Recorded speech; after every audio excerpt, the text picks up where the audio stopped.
Good afternoon. Thank you everyone for joining today's GREATsoils webinar on soil health and what to measure with Dr. Martin Wood from Earthcare Technical Limited. My name is Astrid Barrowman and I work for the Soil Association. I'm also organising this series of webinars, a programme which is funded by the GREATsoils programme. GREATsoils is a programme of work funded by AHDB Horticulture, including projects CP 107, 107B, 107C and 107D. Project 107B, Growing Resilient, Efficient and Thriving Great Soils, is delivered in partnership by Earthcare Technical Limited, the Organic Research Centre and the Soil Association. Before we get started, I just want to take a moment to let you know about the control panel we'll be using today. In order to avoid background noise interference, we have muted all delegates. We will be recording the session and can share this with everyone afterwards. Martin will provide a presentation and speak for approximately 40 minutes, and we'll then open up for questions at the end. You can submit questions via the chat box throughout the presentation and direct all questions to the organisers. I will then pose these questions to Martin at the end of his presentation. So we'll now make a start. As mentioned, our presenter is Dr. Martin Wood, Director at Earthcare Technical Limited. I will now hand over to Martin, who will introduce himself and host today's session on soil health and what to measure. Thank you, Martin. Thank you, Astrid, and hello everyone. Welcome to this second webinar in a series of 4 on the subject of soil health, a topic that's fundamental to the sustainability and profitability of the agriculture and horticulture industry. My name is Martin Wood, and I worked for 20 years in the soil science department at Reading University, and for the past 10 years I've been working with colleagues in Earthcare Technical, doing knowledge exchange with farmers and growers. This webinar is part of the GREATsoils project funded by AHDB Horticulture, and it's all about growing resilient, efficient and thriving soils. The aim of project CP 107B is firstly to inspire you, the growers, to develop your ability to assess the health of your soil. And secondly, to provide you with practical solutions to improve the health of your soil. Today's subject is soil health and what to measure. And there are 4 topics. One of the first challenges we face is that soils vary. They vary from farm to farm, from field to field, and from place to place within a field. So we need to understand a bit about this variation in order to be able to manage it. The next 2 topics cover the things that you can measure in the field and the lab. There's a huge number of different methods that scientists have come up with to measure some or other feature of soil. So what we've done in this project is to pick out methods that seem to provide some useful information. We've trawled the literature and we've consulted with groups of growers around the country. So I'm going to run through some of these methods, including ones that can be used by yourselves in the field and others that can be done for you in the lab. And the final part of this talk, I want to then describe some new ideas that could be useful going forwards, some of which are currently being investigated by AHDB as part of the GREATsoils project. I'll talk about things like measuring soil biology in the lab and getting information on soil water content from satellites in space. So that's what's in store for this webinar. The key message to take away from this webinar is that if we're going to get a real grip on the nature of our soils, then we really need to be able to draw on all available information. That's old information, new information, and it includes using new sensors on the ground and new perspectives. For example, this great view that was tweeted by Ross Mitchell of one of his fields up in Scotland. So having set the scene, now let's start to think about some of the detail and start thinking about soil variability. I want to show you some information on just how variable soils can be in a field so that we can start to think about the best ways of sampling those soils. I'll cover soil mapping and some of the use of geostatistical tools such as kriging to produce nice soil maps. And most importantly of all, if we're going to start investing money in getting a lab to measure something, then we need to ensure that the information that we receive is representative of the area of land that we want to manage, whether it's a field, a block of land, or a bed. So really the second take-home message from this slide is that soil sampling is key to all that we're going to be talking about. So I'll illustrate that with this 3-hectare block of land. The map here shows you an area 180 metres by 180 metres. It's a veg growing field near Wellesbourne, a sandy loam, and a field that I actually worked on with a student of mine some years back, Ollie Price. We took soil samples in a grid pattern across the field. 144 soil samples were taken, and the pH of each of those samples was measured. We then applied some geostatistics, but I'll say more about that later on, to produce this coloured map. What you can see from the map is that the pH in that field, in fact it's only a part of the field of course, varied from over pH 7 to pH less than 6. That's over 1 pH unit variation in that block of land. And of course these differences in pH can have real practical implications for properties such as phosphate availability and microbial activity as well.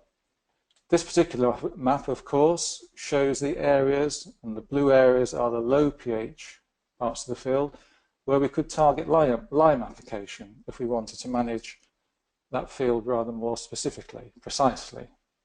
So on the same soil samples for which we measured the pH, we then measured microbial activity. And this slide shows the microbial activity across the field.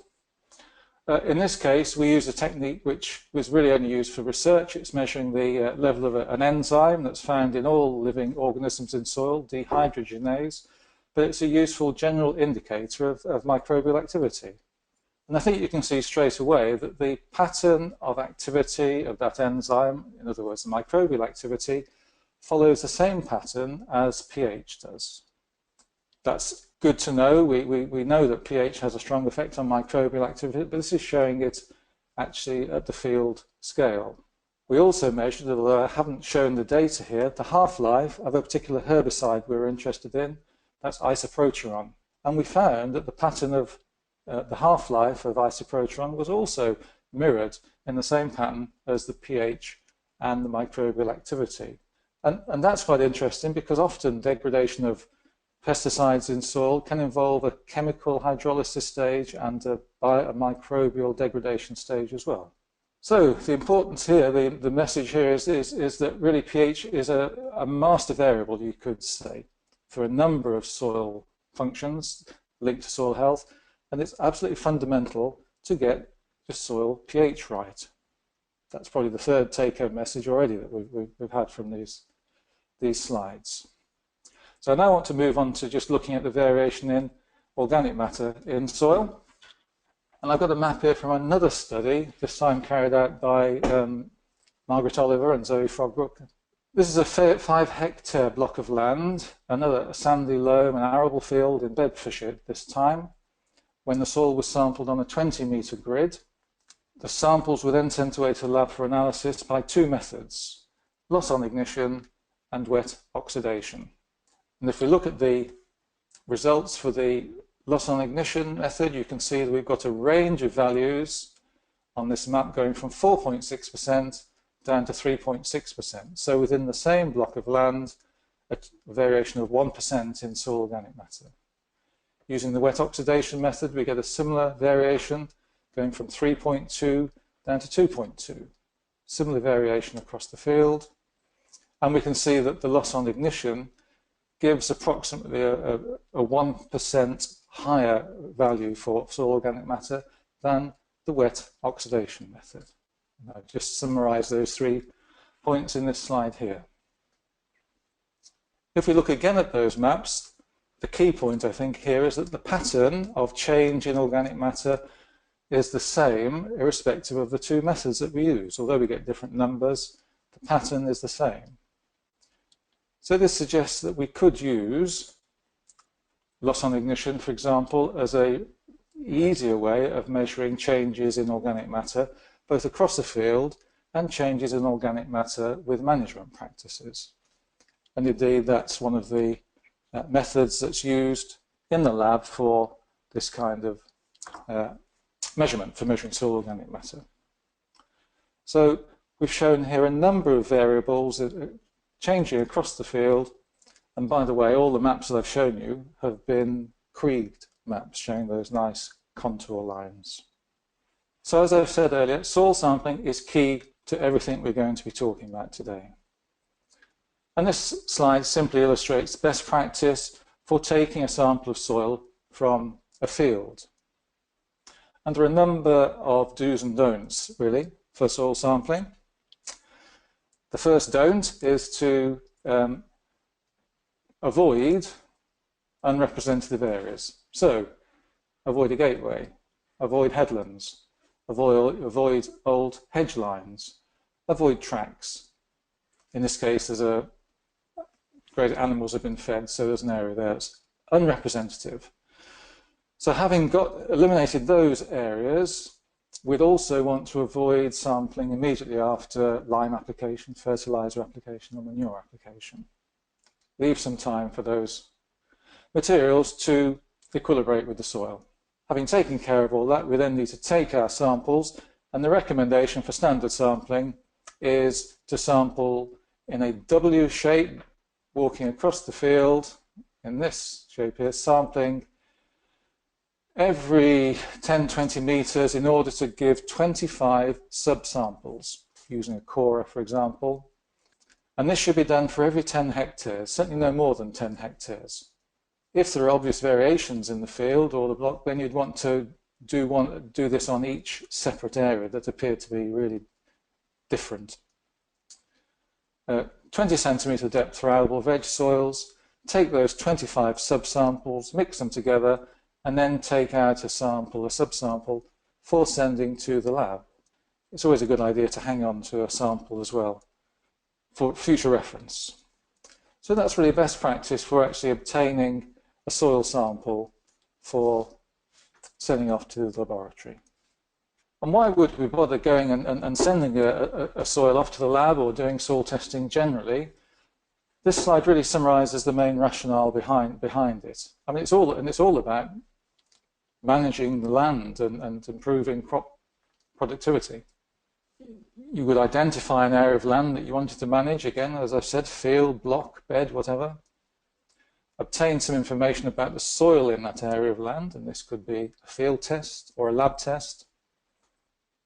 But the test results themselves are of no use in themselves. They're only of use if they can indicate some type of intervention, some kind of management practice that you should then use on that area of land. It might be, in simple terms, a recommendation for fertilizer use. It might be a recommendation to subsoil a field. But even that's not the end of the process. You should then go back to the same field and repeat the assessment. It could be 3 or 4 years for a standard soil analysis. It might be sooner for some of the more interesting novel techniques that we'll be talking about. And having repeated the test, you then review the management practice in the light of the results and, of course, crop production, productivity and yield. So there's a kind of a step-by-step process to actually make some use of soil test results.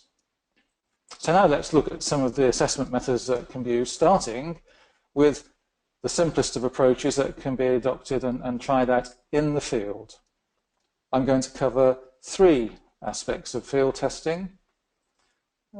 First thing, I'm just going to talk about the very basic spade test, but still useful and important to do.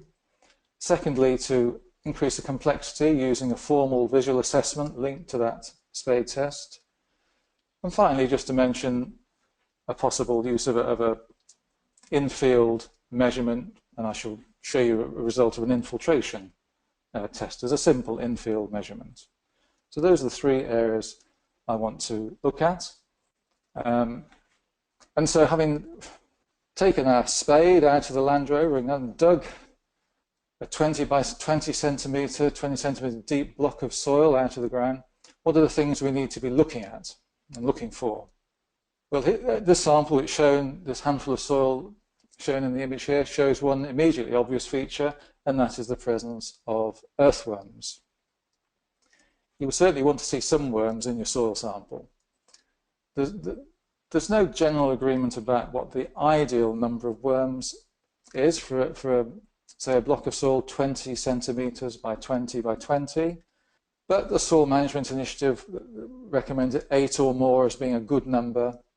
But we know that grassland soils have more than fallow soils, And we also know that arable soils can be highly variable.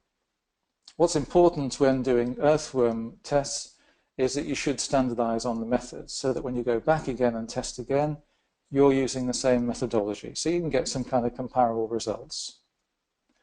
And also, of course, you would want to go around several points in the field to get a representative estimate of that field or block. You would never rely on one spadeful of soil. The other feature in that image are the nice aggregates between 1 and 10 millimeters in diameter. Nice crumb structure, which is what we like to see for a nice tilth in the soil. And another feature of those aggregates, which is important, is that they should remain stable when wet, so that when it rains or when the irrigation is switched on, the soil doesn't slump and cap. And there is a test when you can simply add some of those aggregates and put them in a dish of water and see if they do remain stable or if they collapse. Timing of sampling as well as the last point on this slide. For earthworms, the soil shouldn't be too cold or too dry. So once the soil's warmed up in spring or in autumn are good times for doing those tests. So there's a couple of useful indicators of healthy soil. Some of the symptoms of not so healthy soil. Here's an image from the field I've worked in Lincolnshire and the Fens, where you can see on the left the arrow pointing to the soil capping. It's where the structure is just collapsing under rainfall and irrigation. And what that means is that this gives poor infiltration of water when you do irrigate, and also harder to get the agrochemicals into the soil. So soil-acting herbicides, very hard to make them effective. And then on the right-hand box shows an arrow with soil compaction, which can cause poor root growth. In extreme cases, can lead to waterlogging and lack of oxygen. And the next slide that more clearly. Extreme case of poor structural drainage in a heavy soil, where you really can use your eyes and all your senses of smell as well to get an idea if a soil is in really bad shape. Here you can see these contrasting orange and grey colours, the so-called mottling of soil. The grey colour, the box on the bottom right, is caused by reduced forms of iron, caused by a lack of oxygen getting into the soil. And then the orange colours in the box on the top left shows the oxidized iron, almost appearing as rust, and certainly concretions, around a former root channel, which is an area where air was getting into that soil and causing oxidation of the iron. And associated with that, and I've seen this in some salad growing soils on the Chichester Plain, when you dig down and there's been over-irrigation, you could actually smell the bad egg gas coming off, hydrogen sulfide, which is bad news because that's toxic to plants. So we definitely want to avoid that. We can take the spade test a step further and formalize it in terms of a visual soil assessment. And there are a number of schemes. There's the EBLEC scheme for dairy farmers. One that was produced for arable farmers was produced by the Soil Management Initiative. But they all have an approach. They involve assessing a number of soil properties, in this case structure, as we've just seen, soil porosity, that's the amount of space and air that can get into soil, the colour. In this case, it's more how dark the soil is, the idea being that a darker soil will probably contain more organic matter than a lighter soil. It's a rough guide, but it's useful. Soil Mottles, I've talked about, earthworm counts would be assessed, and then the presence or absence of a pan would be assessed. And the idea here is that each of those properties, the soil is scored, the property is in itself given a weighting, and then multiplying the score by the weighting gives a ranking for that particular property, add them up, and you get an overall score for the soil.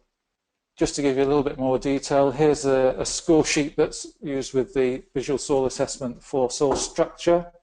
The idea, again, it's fairly straightforward. You would dig the spit full of soil, drop it onto a hard surface, a bowl or a board, from a height of about 1 metre, and see how the soil shatters, and then sort the soil, the lumps, if you like, the aggregates, the clods, according to size. And you see the image on the left-hand side shows a soil in good condition, good tilth, lots of those nice 1 to 10 millimetre aggregates. That's given a score of 2 as a good condition soil. On the right, we have a much poorer condition soil, very cloddy soil, large lumps that don't break down easily. That's classified as poor condition and given a score of 0. And in between, we've got a moderate condition soil.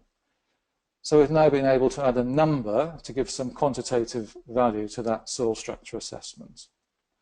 So that gives you an idea of what we can do through adding a little bit more to the simple spade test.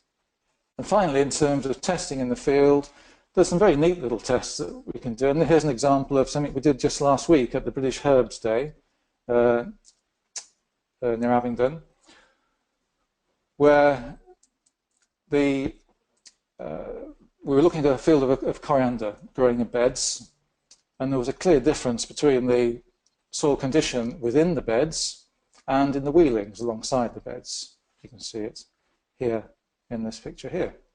So we inserted a section of drain pipe into those 2 areas of ground and carefully filled up the pipe to the same height of water, same volume of water above each bit of soil, and measured the time it took for the water to soak into the ground. And you can see here there's a big difference. This is after about 30 minutes.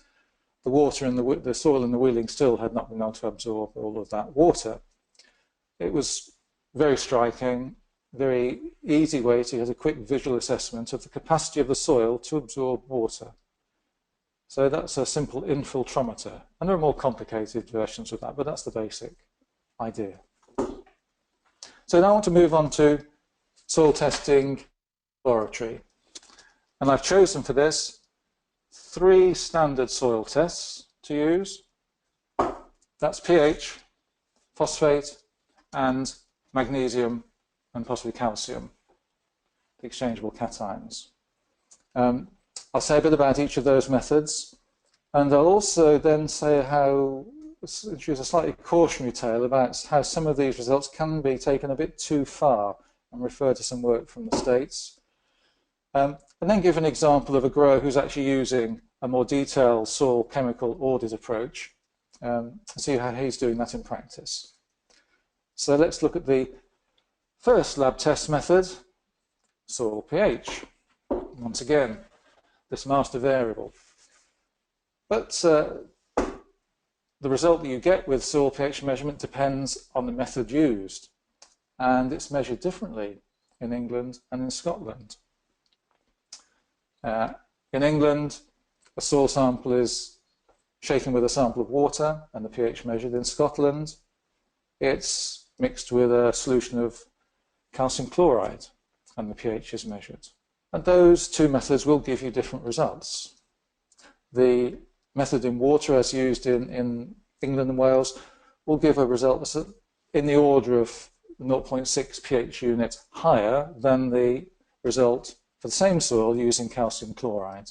So, depending on where you are in the country, you'll get different results for your measurement, but as long as you keep using the same lab and you know the method that they're using and stick with the same lab, then you'll get comparable results.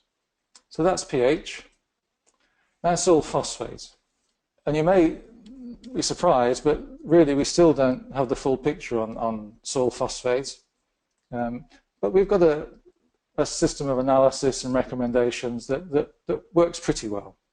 However, once again, there are different methods for measuring the available phosphate. In England, an alkali, sodium bicarbonate extraction is used, whereas in Scotland, the modified Morgan's, an acid, ammonium acetate acid extraction is used.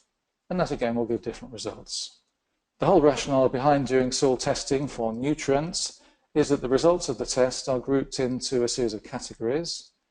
In England and Wales, those are the soil index values. In Scotland, they're the soil status classes. So having got the result for a soil analysis, you would then compare that result with the target index or status, the target for phosphate being 2 in England and Wales, or a moderate status in Scotland. And you would look up a recommendation for fertiliser application rates for different crops. but there's still a good degree of uncertainty in terms of being able to predict the responses of a particular crop to a particular application of P on a particular soil. There's a number of factors involved in this. One that's important and has been now incorporated in Scotland into the recommendations is to take account of the ability of the soil to adsorb, to lock up some of the phosphate that's applied. Another important factor is this pool of organic phosphorus that's present in soils, and the release of that inorganic phosphorus via microbial activity, both the microbes and also plant roots will bring about the release of inorganic phosphate from organic forms of phosphorus, potentially a very important pool of phosphate. The third standard test is the test for magnesium and calcium. One of the key properties of clay, unlike silt or sand, is that the surfaces of clay particles carry an electric charge, a negative electric charge. And if you look at the image, this is a highly magnified image of a clay particle in the top right-hand corner, you can see that the clay particle is made up of lots of very flat sheets of clay minerals, all packed almost like pages in a book or sliced bread in a loaf of bread. And you can imagine all of the surfaces, both the exposed on the surface and inside between those clay plates, are all negatively charged. So they'll really grab any positively charged cations that are floating around in the soil solution. The clay to hold on and to adsorb these cations is called the cation exchange capacity. And you can see, because of the very large surface area of the clay, if you take all the internal surfaces as well as the external, that can have a huge impact on the ability of soil to hold on to positively charged nutrients. And we're talking about potassium, magnesium, calcium, and to a lesser extent sodium. Now, it just so happens that the standard tests used to measure potassium, magnesium, and calcium in the lab actually measures the exchangeable form of those nutrients. And it's those results, expressed as milligrams per litre, that are used to determine the soil index value in England and Wales, or the soil status in Scotland. So we are already actually measuring exchangeable magnesium and potassium when we get our soil test results. And these are the cations that will be dominating the exchange capacity in soils that are near to neutral. So pH 6.5 soils, that cation exchange capacity will be full of potassium, magnesium, and calcium, pretty much. So the individual nutrients, the individual amounts of those cations are important, but there's a further important aspect to bear in mind with potassium and magnesium. And if you consult the fertilizer manual, RB209, you'll see that for fruit, vines, and hops, it's the ratio of potassium and magnesium that should also be considered. And the maximum ratio of 3 is recommended.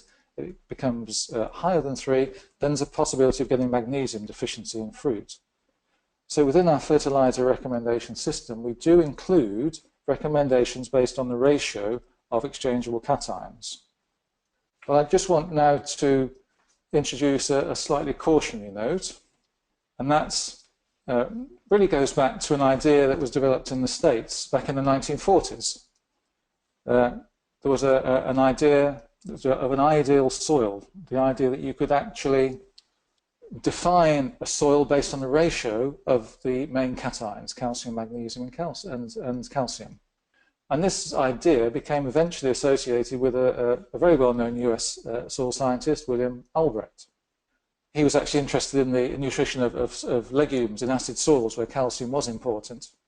But over the years, the research has shown that cation ratios are really not that critical to plant growth. It's actually the supply of those cations is more important, and that plants can grow well over a broad range of cation ratios. So the idea of these critical cation ratios is really not borne out now by the research. And there's no evidence that cation balance affects the soil biology or weeds, for example. So that does get taken a little bit further than the science can justify at times. Now, one grower who has taken some of the taken soil chemical analysis further than most is Martin Evans, the director of Fresh Growers Limited. And we've just produced a case study with Martin to give more information on how he goes about his soil analysis. A little bit of background.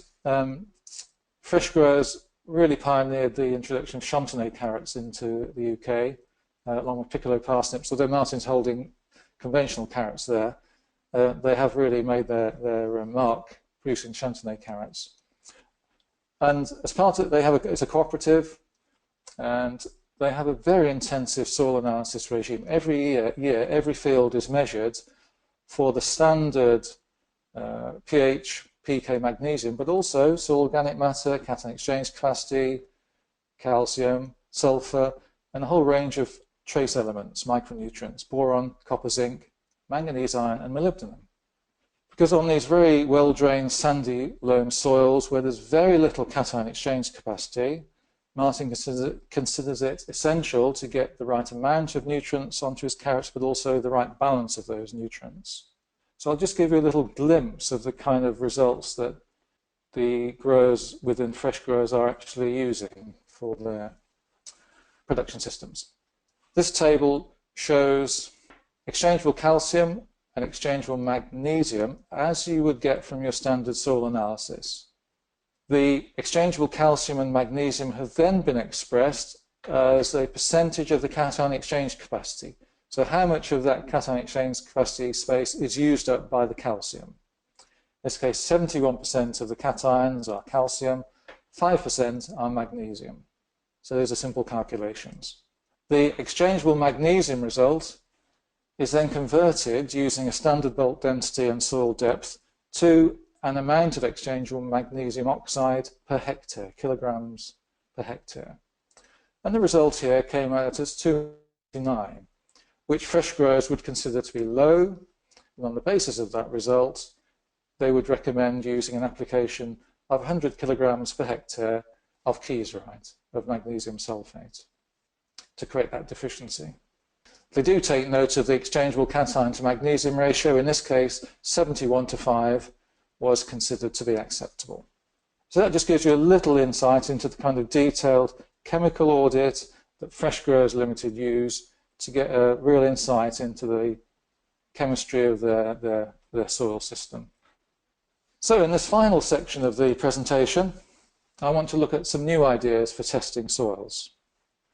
These are methods that might be useful going forwards.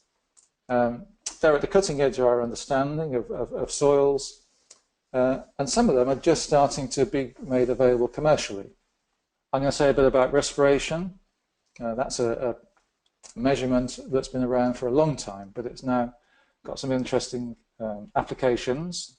I'll talk a bit about the detailed analysis of soil biology by looking down a microscope, a soil food web analysis approach.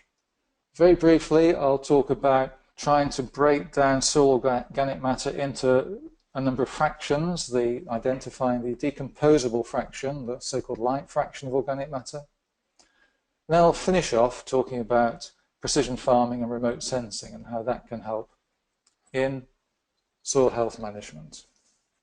So in terms of soil respiration measurement, this is a technique that's been developed in the States, which measures CO2 released from soil. The innovation here is using a gel impregnated with an indicator to assess the concentration of CO2 in the atmosphere. And the soil sample can be sealed up in a jar, and the colour change in the indicator can be used to indicate the extent of respiration. This has been taken one step further in the so-called CO2 burst test, where the soil is prepared by drying the soil and re-wetting it, and the burst of carbon dioxide that follows that drying and re-wetting can be related to the microbial biomass in the soil, or potentially with N and P mineralization. And the colour of the paddle can be read with a special colour paddle. This shows you some data that's come from the States, where this has been developed, where the link between the soil organic matter turnover, microbial respiration, and N and P release has been studied. The USDA in the States have shown good correlation between the CO2 burst from that test and the potential mineralization of nitrogen in the soil, in this case a 7-day anaerobic test. That CO2 burst test has recently been incorporated into a soil health suite, as measured by one of the UK labs. That incorporates standard soil tests, soil texture, organic matter, CO2 burst, earthworm numbers, compaction, crop symptoms. And in the same way as in the soil visual assessment, a weighting is given to these various measurements and an overall soil health index is given at the end. Here's an example of a soil that's used to grow salads in Warwickshire, a sandy loam soil. We've got the pH, the standard pK magnesium index values. We've got an organic matter result, we've got a texture result, but the novel thing here is the CO2 burst test, 35, the number of milligrams of carbon per kilogram of soil, and that's converted into a soil health index, which comes out as 3 out of 5. Now this is very new, it's only just been started, it needs a lot more refining, but it's an approach that does have potential for soil health measurement. And I'll just spend about another 5 minutes just going through these final slides. Looking in more detail at soil biology, we can be soil food webs have been described, which can be very, very complicated. But if we focus in on a few key components of that soil food web, mycorrhizas, fungi, bacteria, nematodes, and protozoa, we can start to build up a picture of soil life. Here's an example of the kind of things that can be measured, the active bacteria, all by looking down a microscope, free-living nematodes, those are the non-pathogenic nematodes, and mycorrhizal fungi. All measurements that can be made in the lab using a microscope. And here's a table of data from the US for a soil, one of the early studies on soil food webs, where bacteria, fungi, mycorrhizas, protozoas, and a range of nematodes were measured and quantified in terms of grams per square metre of soil. But the point here is that that soil food was dominated by bacteria, clearly the biggest component of that soil food web. Briefly mentioning soil organic matter, the light fraction. The approach here is that we can actually separate out different fractions of organic matter based on their particle density. The light fraction literally floats to the surface. It will include physical fragments of plants and animals, and it's reckoned to be the fraction of organic matter that turns over in a matter of weeks, rather than the humified material that will turn over in a matter of months, if not years. So finally, I just want to run through a few slides that illustrate the potential for remote sensing and precision agriculture to help us get a handle on soil health. Firstly, gaining information from the air. Here's an aerial photograph of a 23-hectare stubble field. On the left, that's the pixelated map, and you can show how the application of geostatistical approaches, kriging in this case, can help to produce a very clear contour map of the stubble field from that. This is in the red wave band. Two bits of rather more interesting data. By scanning the soil using electromagnetic induction, EMI, on the ground, we can get a map of apparent electrical conductivity. And the pattern of that EMI scan does follow, though not precisely, does follow the pattern from the yield map. So things like that start to give us some confidence in using techniques such as EMI for getting useful information about the soil. What about remote sensing from space? Well, there's huge potential here for gaining information about soils.